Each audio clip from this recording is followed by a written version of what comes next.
यतिकै जोतको भरमा त होइन, किन भन्दाखेरि कति धेरै कुरा। यो what's up folks, welcome to the day 6 of the कस्को blog 365 day challenge. Let's go and good evening everyone. अहिले किन इभिनिङ भन्दाखेरि अहिले मर्निङ होइन, इभिनिङ भइसक्यो, सनसेटै भइसक्यो, होइन चन्द्रगिरीले छिकिसक्यो है। के भयो भन्दाखेरि होइन, आज बिहान काममा गएको थिएँ म, हामी बिहान काममा गएँ, अनि कामबाट अघि भर्खरै आएको है, काममा अलिक धेरै थियो। अनि त्यहाँबाट आज चाहिँ म काहीँ पनि गइनँ। किन गएन भने सधैँ कहाँ जान्छ होइन, सधैँभरि डुलेर नि हुँदैन नि त होइन, घरमा नि बस्नै पऱ्यो। अनि त्यहाँबाट अब के कुरा गर्नु भन्दाखेरि होइन, अब मेन कुरो चाहिँ होइन, अब मैले यो 365 डे च्यालेन्ज किन स्टार्ट गरेँ त ओके। अब होइन लाग्छ नि होइन, किन स्टार्ट गरेँ होला 365 डेज यतिकै फोनको लागि हो, फोनको लागि पनि गरेँ। अब एनदर थिङ इज मैले कति धेरै कुराहरू होइन बिचमा छोडिदिन्छ क्या, मतलब छोडेको छ क्या होइन।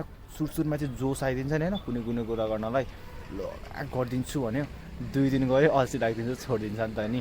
मैले त्यस्तै कति धेरै कुराहरू गरेर सिकेँ। गिटारहरू पनि सिक्ने बेलामा होइन, ल सिक्यो महिना दिन सिक्यो, जब बजाउन आयो तब छोडिदिएँ। अनि त्यस्तै कुराहरू होइन, अब यस्तै ल्याङ्ग्वेज लर्निङको कुराहरू भयो अथवा कुनै पनि कुराहरू कि होइन, सिक्दाखेरि डिसिप्लिनै भइरहेको थिएन क्या म। अनि ट्राई गऱ्यो कुनै पनि कुरा, नयाँ कुरो सिक्न चाहिँ होइन, मन बबाल इच्छा लाग्दिने होइन। अब जब मैले गर्दै कन्टिन्यू गरिसकेँ नि होइन, सर्टेन टाइमपछि अल्छी लाग्दिने के, गर्नै मन नलाग्दिने भइरहेको थियो। सो अब आफू पनि डिसिप्लिन हुन्छ नि त होइन। अब मैले यो अब जब मैले च्यालेन्ज स्टार्ट गरेँ नि, अब मेरो कति धेरै कुराहरू मतलब मैले डेली गर्नुपर्ने हुन्छ नि त होइन, डिसिप्लिन हुन्छ। अब कति धेरै कुराहरू चेन्ज हुन्छ, यत्तिकै बसिरहेको बेलामा नि होइन, जानुपर्छ यार च्यालेन्ज छ भन्ने हुन्छ नि त नि। सो त्यही भएर चाहिँ मैले स्टार्ट गरिदिएको हो। अनि आफूलाई डिसिप्लिन बनाउँछु होइन, अब गरिदिन्छु भनेर। अब मैले जब च्यालेन्ज स्टार्ट गरेँ नि, तब पुरै मेरो लाइफस्टाइल मतलब मेरो होइन लाइफस्टाइल चेन्ज भइसक्यो होइन। अब बिहान उठ्ने बित्तिकै बिहान अलिक चाँडो उठेर खानसानो भने सुट गर्नु छ, अनि फेरि बेलुका पनि होइन अलिक ढिला भए पनि होइन, यसको मेरो च्यालेन्ज छ, च्यालेन्ज पुरा गर्नु छ भन्ने हुन्छ नि त नि। सो आफू सेल्फ डिसिप्लिन पनि हुन्छ नि त होइन। लेट्स सी कहिलेसम्म पुग्दो रहेछ, त्यही भएर हो। अनि आजको मेन भनेको नि यही हो कि मैले किन स्टार्ट गरेँ भन्ने कुरा, रिजन नै यही हो होइन। अब अलिकति डिसिप्लिन त हुनु पऱ्यो नि होइन, सेल्फ डिसिप्लिन होइन। अनि त्यहाँबाट अनि अर्को थिङ भनेको चाहिँ कन्सिस्टेन्सी हो क्या होइन। लाइफमा चाहिने भने consistency is the key to success हो नि त होइन। अब कन्सिस्टेन्ट भएर मैले हालिरह्यो भने, इफ म डिसिप्लिन हुन्छु, मैले अब धैर्यता भन्ने कुरा हुन्छ नि होइन, त्यो पनि आउँछ। So consistency is the Ki and consistency is better than intensity. यो चाहिँ मैले कतै सुनेको थिएँ, अनि मैले सिकाइदिइहालेँ भिडियोमा। सो त्यही भएर चाहिँ मैले होइन, अब ल हुन्छ नि, अब म सुरु गरिदिन्छु, डिसिप्लिन हुन्छु भनेर सुरु गरेर खासमा चाहिँ यतिकै जोतको भरमा त होइन। किन भन्दाखेरि कति धेरै कुराहरू सेक्रिफाइस हुन्छ नि त होइन। मैले जब स्टार्ट गरेदेखि चाहिँ यो मैले च्यालेन्ज स्टार्ट गरेपछि त अब सधैँभरि म जस्तै पहिला जस्तै अब यतिकै हलेर हिँडेर यतिकै बसेर जाँदैन नि त नि। अब केही न केही माइन्डमा छ, गर्नुपर्छ भन्नेवाला हुन्छ नि त नि। सो सेल्फ डिसिप्लिन पनि हुन्छ, अनि त्यहाँबाट आफ्नो अलिकति पर्सनालिटी पनि अलिकति केही न केही त डेभलप हुन्छ जस्तो लाग्छ होइन। मेरो पब्लिक स्पिकिङदेखिबाट भएर अरू कुराहरू पनि छ नि होइन, त्यो एस्पेक्टहरूमा नि हेल्प पुग्छ। त्यही भएर मैले स्टार्ट गरेको हो। अनि त्यहाँबाट अहिले चाहिँ इभिनिङ भएछ होइन, मान्छेको त्यहाँनिर लाइट बल्न थाल्छ कि, लाइट पनि बल्न थालिसक्यो।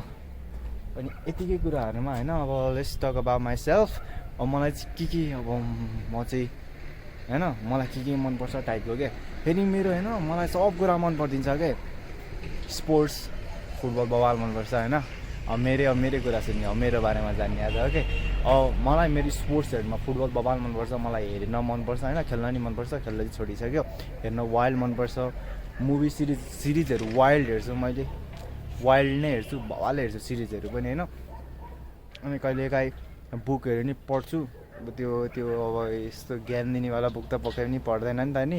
अब जस्तै इन्ट्रेस्टिङ लाग्ने बुकहरू पढ्छु। अब बुक छ भने बुक पढ्छु, नत्र भने अनलाइनबाट पिडिएफ पाउँछ नि त, फ्री पिडिएफ, अनि त्यो पढ्छु अलिकति मन लागेको बेलामा। अनि अर्को भनेको चाहिँ मलाई ल्याङ्ग्वेज लर्निङको चाहिँ वाइल्ड भुत चढ्छ क्या कहिलेकाहीँ चाहिँ होइन। अनि त्यो डिसिप्लिन नभएर सिक्दैन कि।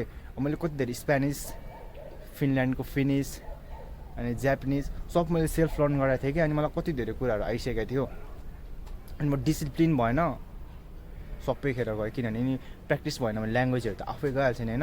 अब हामीलाई यतिकै नेपाली ल्याङ्ग्वेजहरू त कति बिगार्छ भन्दाखेरि, अनि अरूको देशको ल्याङ्ग्वेज सिक्दाखेरि त पक्कै नि गाह्रो हुन्छ। अनि त्यहाँबाट झन् सेल्फ लर्न गरेको, अनि कुनै ट्युटर पनि थिएन। सो अनि डिसिप्लिन भएन सो अप्ठ्यारो गयो अनि त्यहाँबाट थाहा छैन अहिले केही पनि वर्ड पनि आउँदैन मलाई अल्फाबेटहरू सबैको आउँथ्यो नम्बर्सहरू आउँथ्यो छैन नि त नि के भने डिसिप्लिन भएन क्या सो त्यसै कारणले नि यो स्टार्ट गरिदिएको चाहिँ अब अरू मन पर्ने भने यस्तै हो अन्त पब्लिक स्पिकिङ पक्कै पनि राम्रो बन्छ होला मेरो यसरी होइन अनि त्यहाँबाट ठिकै छ let's see what will happen होइन अनि डे 6 पनि यति नै कम्प्लिट भयो अब डे 6 भन्दा नि होइन कस्तो भन्दाखेरि मेन भनेको चाहिँ मेरो अब मैले लाग्छ कि म सायद अब म डुल्ने भनेको नि फ्राइडे र मेबी फ्राइडे एन्ड स्याटरडे म चाहिँ होइन स्याटरडे चाहिँ म डुल्छु नै त्यो मलाई फिक्स थाहा छ तर अरू फ्राइडे चाहिँ अलि भन्छ कि अनि कुनै बेलामा यत्तिकै कुनै बेलामा त निस्किन्छ नि त नि होइन कहिले यत्तिकै निस्क्यो भने चाहिँ निस्कि नै हाल्छु त्यो छुट्टै कुरो भइहाल्यो अब निस्किनु भनेको प्रायः म स्याटरडे नै हो अब अरू बेलामा कुनै बेलामा मिल्यो भने त म डुलिहाल्छु यही हो गाइज अनि त्यहाँबाट आजको मेरो डे 6 पनि कम्प्लिट भइसक्यो च्यालेन्जको डे 6 पनि कम्प्लिट अनि त्यहाँबाट अहिले म चाहिँ यहाँनिर टक्क माथि बसेको सनसेट पनि भइसक्यो दामी उज्यालो छ होइन उज्यालो नि कम भइसक्यो यहाँनिर अब यहाँ अर्को थिङ भनेको चाहिँ होइन मलाई यहाँ बसेर क्या दामी देखिन्छ अरे अब बिहान होइन टक्क यहाँ पनि देखिरहेछ नि त ऊ दामी देखिरह ओके अनि त्यहाँबाट अर्को थिङ इज च्यालेन्जको डे 6 पनि कम्प्लिट फोक्स एन्ड त्यहाँबाट thank you so much for watching Kasko vlog. See you in the next video folks. Let's go.